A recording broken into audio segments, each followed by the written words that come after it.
my thumb over,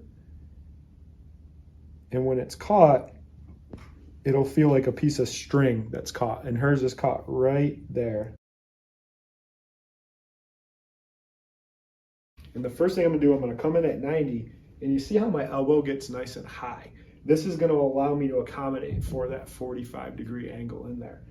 Next thing I'm gonna do is I'm gonna take my other hand, and specifically like the piezoform and the web here, and that's gonna go in and basically cover up that thumb and protect that.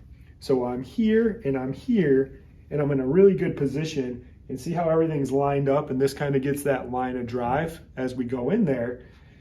In order, first we got to get depth on it, and my depth is going to be just a very slight lean with my hips in there. And if you're pushing too far, the client will move too much. You don't want that. It should just be enough where you're going in very gentle like that. Then the next thing I'm going to do is I'm going to drop my elbow just a little bit, just like that. And I'm going to kind of pull it in towards my body a bit. And then I'm going to drop a little bit more in a squat. And that's really loaded up. Now the client's ready for me to go through the motion, and go ahead. And I'm just feeling it pull, pull, pull, pull.